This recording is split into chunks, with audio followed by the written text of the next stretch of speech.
नमस्ते दोस्तों। तो फाइनली यहाँ पे काजू नंबर 8 का एपिसोड नंबर 4 आ चुका है। बिना टाइम वेस्ट किए वीडियो शुरू करते हैं और हाँ, एंड तक जरूर बने रहना। तो भाई एपिसोड की शुरुआत वहीं से होती है जहाँ पिछला एपिसोड खत्म हुआ था। कापका और इचिकावा की हालत खराब है। सामने खतरनाक योंजूस और पूरा एरिया तबाही में डूबा हुआ। कापका अंदर से टूटा हुआ है, लेकिन दिमाग में सिर्फ एक चीज़, मैं हार नहीं मानूंगा चाहे कुछ भी हो जाए। बॉडी आधी टूट चुकी है, एक टांग तक फट चुकी है, लेकिन फिर भी कापका खड़ा हो जाता है। वो इचिकावा से कहता है तू भाग जा, पर इचिकावा भी अब वो वाला इचिकावा नहीं रहा जो डर जाता था। वो सीधा कहता है नहीं, मैं तुम्हारे साथ रहूँगा, जो भी होगा साथ में फेस करेंगे। यहाँ से हमें उनका एक पुराना फ्लैशबैक दिखाया जाता है जब इचिकावा ने पहली बार कापका की जान बचाई थी। वही पल कापका को याद आता है, उसके चेहरे पर हल्की सी मुस्कान आ जाती है। अब सिचुएशन यह है, कापका खुद चल नहीं पा रहा है तो इचिकावा उसे अपने कंधे पर उठा लेता है। मतलब अब वो कापका के पैर बन चुका है। अब कैमरा शिफ्ट होता है केकोरू की तरफ। इस लड़की की स्पीड और फोकस एकदम जानलेवा। पूरे एरिया में जितने भी योंजूस हैं वो सबको एक एक कर ऐसे काटती है जैसे बटर में चाकू जा रहा है। वो किसी को भी अपनी मदद नहीं करने देती क्योंकि वो जानती है उसकी ट्रेनिंग और उसके टारगेट दोनों क्लियर हैं। वो लड़ती है और बचती है और फिर एक ग्रेनेड फेंकती है। योंजू का ध्यान भटकता है और बस एक ही अटैक में वो उसको उड़ा देती है। पूरा एरिया साइलेंट, मॉन्स्टर खत्म, मिशन पूरा और चारों तरफ धुआं और राख। रिकवरी ड्रोन पहुंचते हैं और कमांडर मीना को रिपोर्ट दी जाती है, एरिया क्लियर, सभी योंजूस खत्म। कापका दूर से यह सब देखता है और हैरान रह जाता है, भाई ये लड़की है या कोई मशीन, सेकंड में सब उड़ा दिया। यहाँ से हमें दिखाया जाता है मीना और होशिना की बातें। मीना कहती है कि कोरू पर भरोसा किया जा सकता है, उसने सब अकेले निपटा दिया। होशिना बोलता है मैंने सोचा था कम से कम 30 लोग मारे जाएंगे, लेकिन ज़्यादातर लोग सेफ हैं। ये लड़की तो कमाल कर गई। कि कोरू खुद आसमान की तरफ देखती है और मन ही मन कहती है पापा क्या अब मैं परफेक्ट बन गई हूँ। तभी कहानी में एक ट्विस्ट आता है। अचानक एक नया काइजू प्रकट होता है, लेकिन यह बाकी काइजूस से काफी अलग है। ये दिखता तो इंसान जैसा है। वो आते ही केकोरू के दिल पर निशाना लगाता है। एक पल में पूरा बैटलफील्ड फिर से हिल जाता है। केकोरू का सूट बुरी तरह से डैमेज, लेकिन शुक्र है उसने अपने शील्ड को हट के सामने फोकस किया था, जिससे उसकी जान बच जाती है। वो बुरी तरह जख्मी है, लेकिन फिर भी बोलती है जब तक मैं हिल सकती हूँ तब तक मैं लड़ सकती हूँ। अब हमें पता चलता है कि काइजू बहुत इंटेलिजेंट है। वो बोल सकता है, सोच भी सकता है और बस छूने भर से मरे हुए होंजूस को फिर से जिंदा कर देता है। पूरा मैदान फिर से मॉन्स्टर से भर जाता है। हेडक्वार्टर में हड़कंप मच जाता है।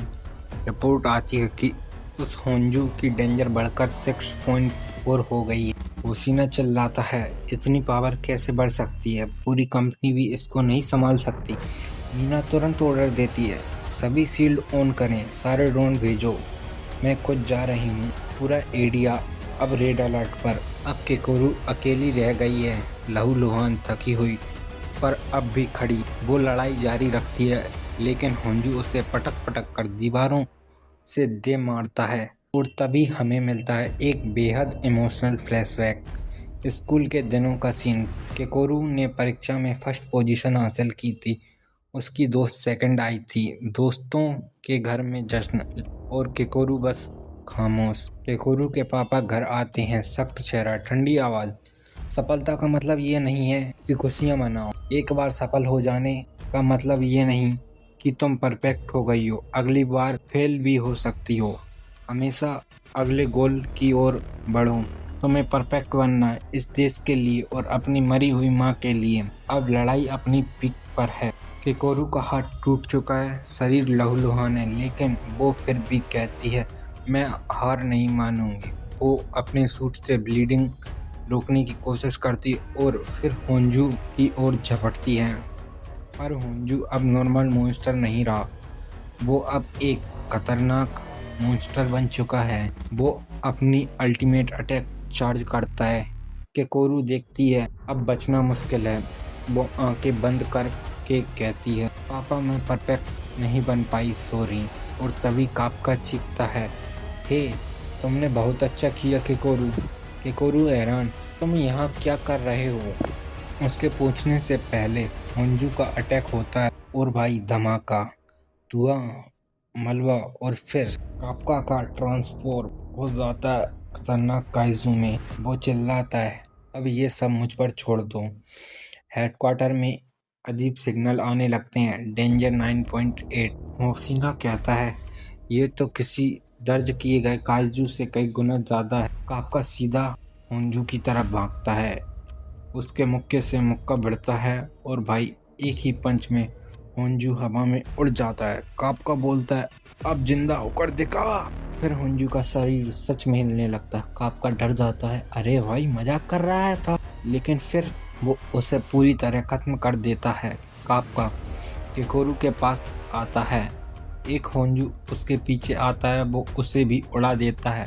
वो कहता है, मुझे खुशी है कि तुम जिंदा हो। केकोरू के लिए ये शब्द शायद पहली बार किसी ने बोले थे। इसी वक्त पीछे से इशिकावा आता है, बोलता है, खुद को खतरे में डालने का शौक है क्या तुम्हें? फिर हल्का थप्पड़। तीनों हंसते हैं, लेकिन तभी केकोरू बेहोश हो जाती है। मीना और रोशिना वहां पहुंचते हैं, चारों तरफ तबाही। और रोशिना धीरे से कहता है, ऐसा नज़ारा मैंने पहले भी देखा है। मीना कुछ नहीं बोलती, पर उसके चेहरे पर चिंता साफ है। अब सीन कट होकर हॉस्पिटल पहुंचता है। कापका का पूरा शरीर बैंडेज में है। इशिकावा उसके पास बैठा है। केकोरू अब ठीक है, उसे बेस्ट ट्रीटमेंट मिल रहा है।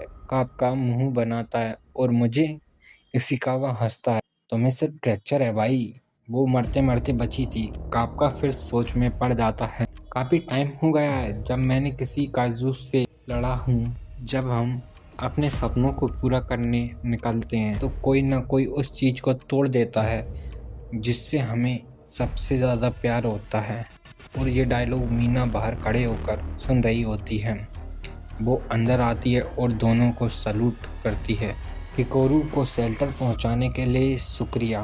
कापका भी सलूट करता है, पर मन में सोचता है, मैं उससे तभी बात करूंगा जब ऑफिसर बन जाऊंगा। अब हमें दिखाया जाता है कि केकोरू एक हाईटेक मेडिकल चैम्बर में है, जहां उसकी हालत धीरे धीरे ठीक हो रही है। वो सोचती है कि उसके डैड आए हैं, लेकिन दरवाज़ा खुलता है, ओशिना अंदर आता है।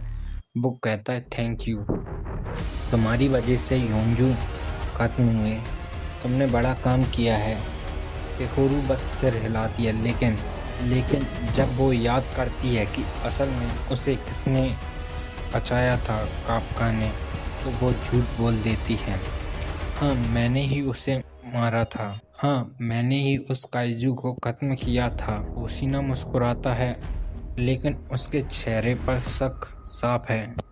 वो जानता है कुछ तो गड़बड़ है। एपिसोड के एंड में एक अलग लोकेशन पर एक काइजू बैठा है। टीवी पर न्यूज़ में दिखाया जा रहा है, काइजू अटैक में किसी की जान नहीं गई, शुक्र है सब सुरक्षित हैं। वो मुस्कुराता है, फिर फ़ोन बजता है, वो उठाता है और भाई उसकी आंखों में वही गुलो वही लुक।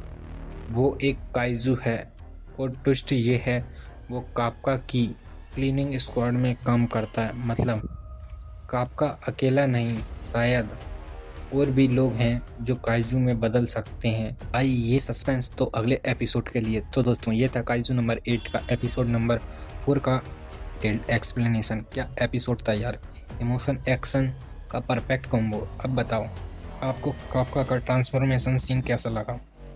ह्यूमन काइजू वो कौन है, क्या वो दुश्मन है या कोई हिडन अलाय? आपने नीचे कमेंट सेक्शन में ज़रूर बताना। All right guys, bye.